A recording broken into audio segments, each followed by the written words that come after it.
presents your life with an aura of calm. But calm is not the same as purity. Her smile may be soft, but her gaze reveals something deeper, an inner fracture you don't want to see because you're already enchanted. You think you're starting something new, that it's a clean slate, but it's not a slate, it's a stage. And you are not the director, you're just another actor in a play whose plot was written long ago. End. Illusion. Relationship as a repair project. A modern relationship increasingly resembles therapy with an unaware patient. Instead of love, you get a task. You have to be patient, mature, stable, because her world has already collapsed once. You don't love the person. You soothe an echo. She's not looking for a partner, she's looking for relief. You're not building together, you're only patching foundations you didn't break. The philosophy of the relationship becomes an economy of exchanging suffering.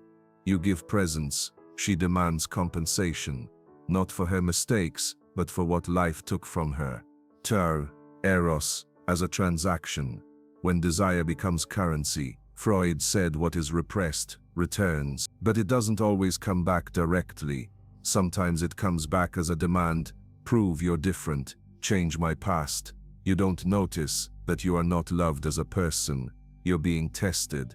Every gesture is an exam. Every silence, an accusation. Love ceases to be spontaneous. It becomes a control mechanism, a means of regulating her anxieties. When you feel, she calculates, not out of calculation, but out of fear. Because where there is no processed grief, a structure of anxious attachment appears. The child as the axis of the world, a triangular relationship. This is not a relationship between two people, it's a relationship with a system. The child becomes the axis around which everything revolves. You think you're building something new, but she has already organized everything. There is a ritual, there is an altar, there is a hierarchy, and you are not at the top. You are tolerated as long as you confirm her narrative. Try to change anything, you become a threat, not to the child, but to the construction she created around them. This is not love. It's an emotional monarchy where the child is the king. She is the priestess. And you are the servant. Cheter, sexuality as debt. When pleasure has not been processed, the body remembers, even if the mind denies it. And often it happens that a mature woman, after many experiences, wants to build a new image of herself.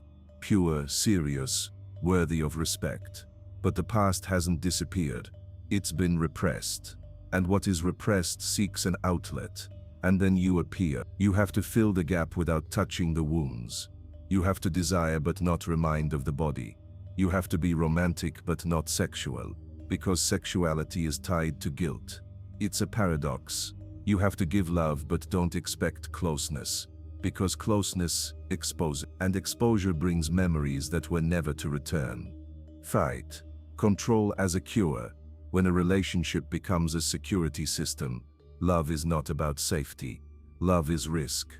But someone who has been burned once rarely returns to the fire. So they create a scheme, a plan, a rule book. You have to say what won't disturb her balance.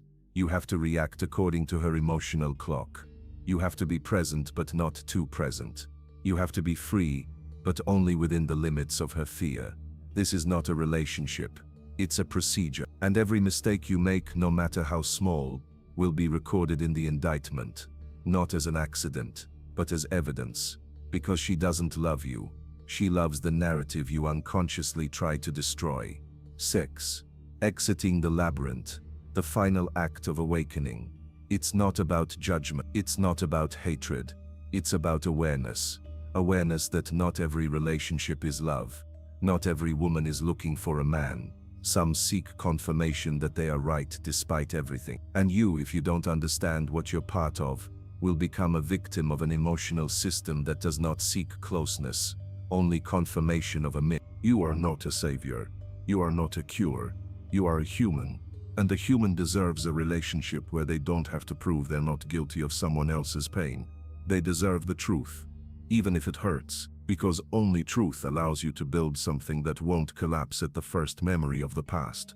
This channel is not a shelter. It's a mirror, and if even for a moment you felt this is about you, it's no accident. You are not alone, but you have to choose, love or role, truth or narrative. Choose wisely, because not every labyrinth has an exit, not every myth ends happily, but every true awareness is the beginning of freedom. Fight. Saka torn between freedom and longing, the paradox of independence. She says she is independent, that she doesn't need anyone, that she built her life alone, and won't give that space to anyone. But loneliness is not freedom. Freedom is choice. Loneliness is the effect. Behind that declared strength often hides something else. Disappointment, distrust, a changed definition of love based on contracts, not connection. And then you appear, with intention, with openness, with a masculine desire for closeness. But she already knows better. Your feelings will be read as weakness, your commitment as a threat, because closeness violates autonomy and her independence is not real. It's armor, not against you, against herself. And here the game begins. Distance as a test. The closer you get, the further she moves away. Not because she doesn't want to, but because she's afraid. Because if she lets you in and you leave, she will lose not only you, she will lose the entire narrative that protected her for years. You don't need anyone. So instead of a relationship, you get an illusion. Meetings without depth, conversations without intimacy, love with filters, like a photo from the past that was never developed. She's the victim mechanism, the role that gives power. There's something else, something not visible at first, but that shapes the whole relational field, the victim mentality. It's not a conscious choice, it's a structure, a way events are processed. She was hurt, so now every behavior of yours is filtered through that wound. She doesn't hear your intentions, she hears the echo of the past. Every remark of yours is criticism, every need you express is pressure, every silence from you is abandonment. And then the subtle psychological VAR begins. You don't understand, you're all the same. They hurt me again. Do you see it? Your existence is written into her story without your consent. You're not a person, you're another chapter of her myth. And that myth is the myth of the eternal victim and the eternally guilty man. Ils sevno. Love is judgment. When the relationship becomes a trial, entering a relationship you think you're building a community, that you'll grow together, support each other, but instead, you feel like you're constantly being judged. Every word you say goes into a mental archive, every gesture is analyzed as evidence, and every disagreement becomes the basis for an indictment. See, I was right, men can't be trusted. You're not a partner, you're the accused. Love doesn't heal, love judges. It wasn't you who made the mistake, but you pay the price. Because her structure doesn't seek a relationship, it seeks confirmation. Confirmation that everyone is the same. Confirmation that she is right. Confirmation that sheer loneliness is a choice, not a consequence. The insurance upon the Denizazot Etiazus, Kelentesma Serena, as a metaphorus, symbol, not a person.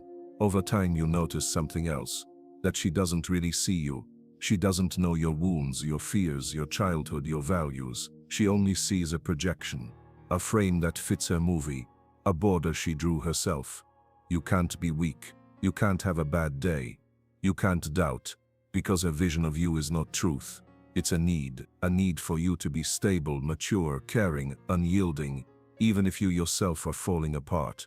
And if you do something human, make a mistake, hesitate, fall silent, there will be no room for forgiveness. There will be disappointment, and then judgment, and then departure, because you no longer fit the role.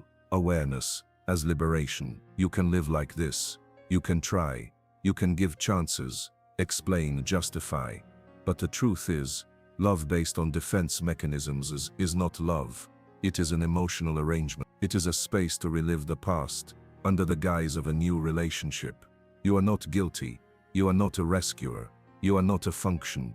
You are a human being, with a soul, with boundaries, with the right to peace. And if you are here, it may be because you already recognize the patterns. You already feel that something is wrong. It's not paranoia, it is awakening. And though it hurts, it is the first step to freedom. Because freedom is not about needing no one, but about being with someone without forgetting yourself. Let this space be a place where you regain not someone but yourself. Dziewięć. Fifth Psiosi's relationship as escape from oneself. You have seen this before. People who do not seek love, but an escape, who don't want a partner, but a smokescreen. Behind every "I am ready for a relationship" may hide a desperate "I don't want to be alone with myself." Because being alone requires courage. It requires confronting emptiness, unfulfillment, disappointed dreams. And then a relationship appears as an escape, as a distraction, as an emotional project that covers internal chaos. But a relationship built on escape is not a refuge. It is a prison. Because the more she fears silence, the more she will demand your presence, not as a gesture of love, but as a guarantee she doesn't have to look in the mirror. And then the relationship stops being a meeting space and becomes a theater. You play the role of presence, she pretends peace. You cannot talk, you cannot distance yourself. You cannot breathe, because every moment of silence reminds her of something she never wanted to understand. The true closeness begins when a person is not afraid to be alone.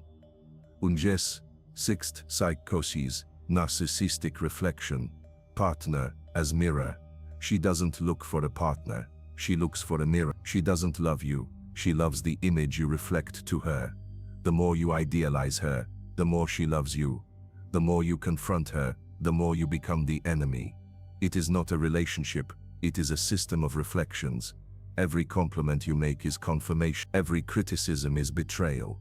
You cannot be yourself, because you are only a screen on which she projects her illusions. And when you stop confirming her value, she disappears. Not because she doesn't love you, but because you no longer fit the script. This is not the end of the relationship, it is the denial of the mirrored reflection. She doesn't suffer after the breakup. She suffers the loss of control over her image. Because she didn't love you, she loved her reflection in your eyes. This is a psychic pathology that does not allow true encounter. Because where love becomes a tool to confirm the ego, there is no place for you. There is only need, and you have to satisfy it. Love not as escape, but confrontation. The philosophy of love is not romantic. It is brutal. Because the truth about a relationship is the truth about how much a person is willing to look into themselves, without filters, without masks, without excuses. A relationship is not therapy. It is not a reward. It is not a reflection. A relationship is a mirror, but not to admire yourself, only to finally see yourself truly. Love is not about someone saving you. Love is about you stopping hiding from yourself. And only then, when two people meet, not to fix each other, but to grow together, something real arises. But if you are tired, if you see you become only a function, only a mirror, only a project, leave, not out of hatred, out of respect for yourself. Because true love never asks you to give up yourself, to be silent, to endure, to adapt. True love is a space where presence does not cost identity. Insists to be because his woman as a guardian of her own wound. It's no longer about you. It's not about the relationship. It's not even about the love. It's about the wound. The one that was inflicted long ago. Maybe by her father. Maybe by her first great love. Or maybe by herself. By decisions she can no longer undo. And that wound has not been healed. It has been sanctified, turned into identity.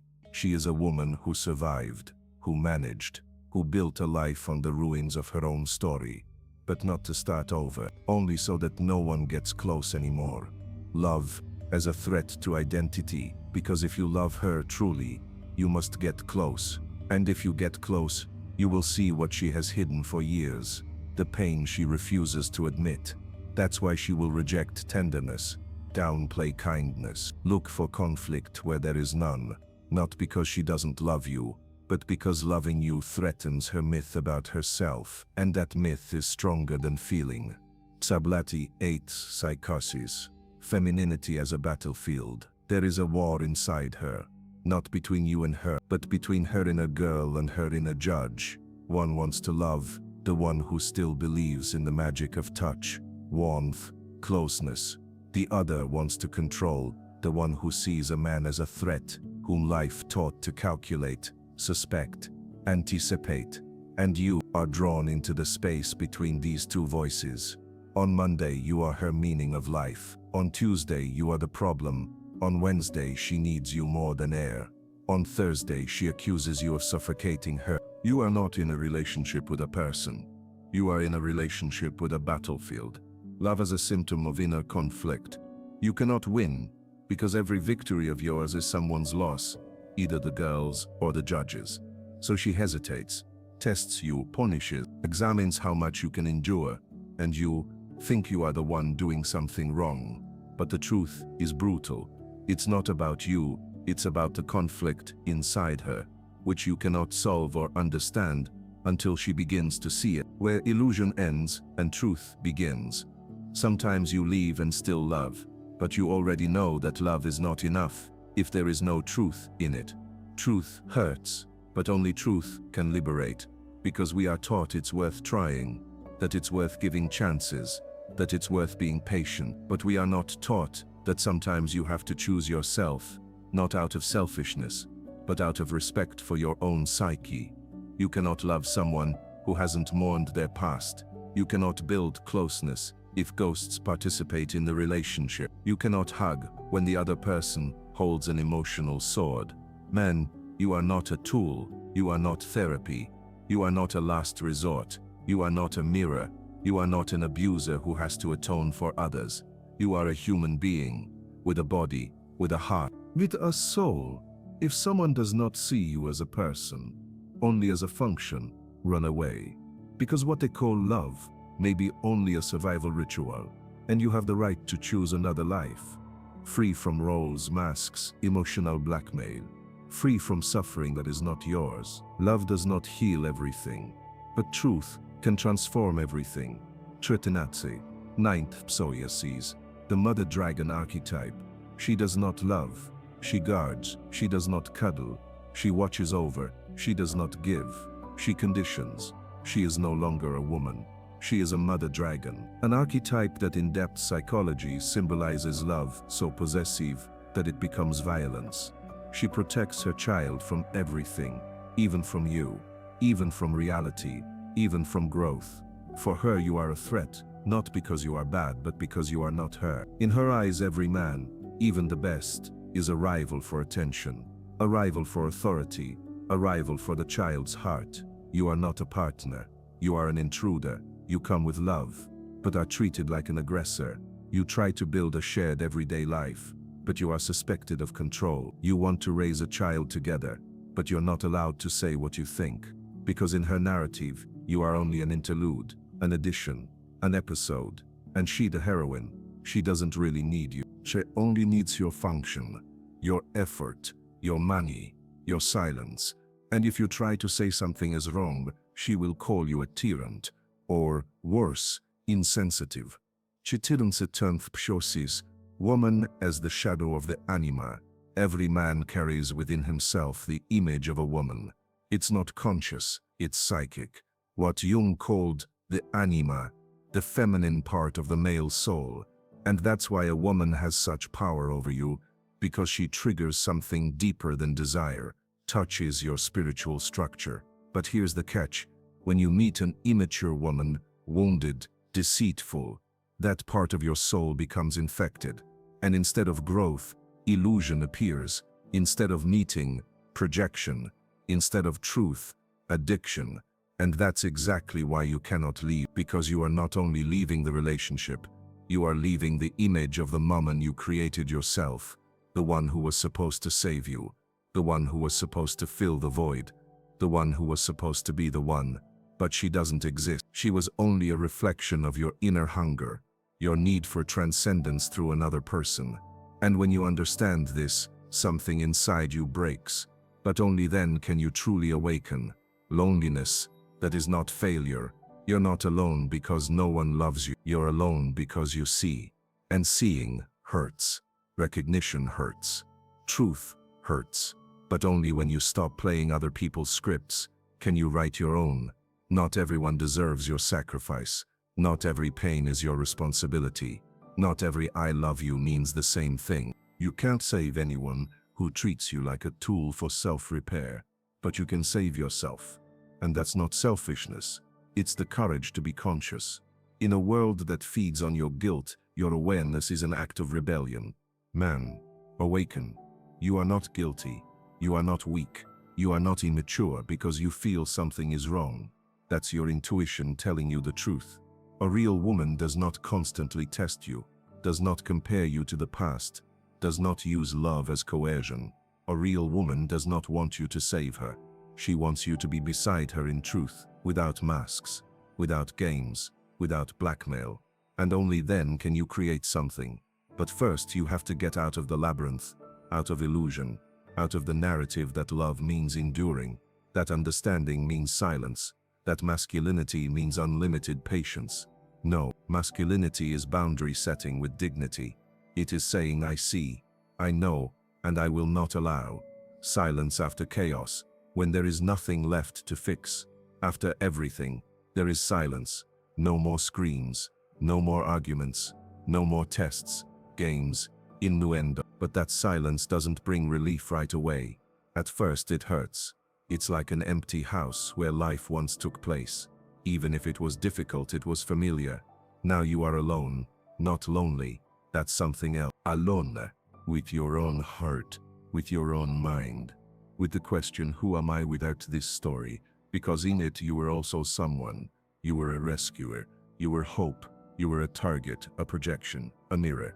You were everything, just not yourself. And now, when you no longer have to play that role, you feel something you can't name. Emptiness?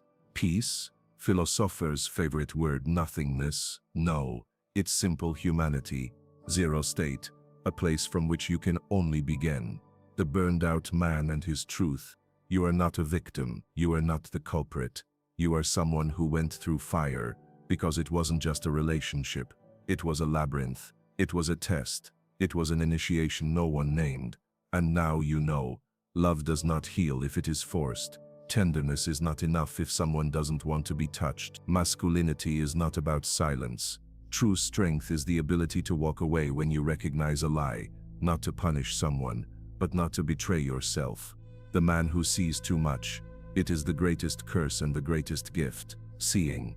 You saw too much, too early, too deeply. You saw how a woman uses love to avoid pain. You saw how the child becomes her emotional hostage. You saw how she projects onto you the guilt of past men. How she says I love you, but really means fix me. You saw a system you didn't understand before, and you can't go back to unconsciousness. What has been seen cannot be unseen.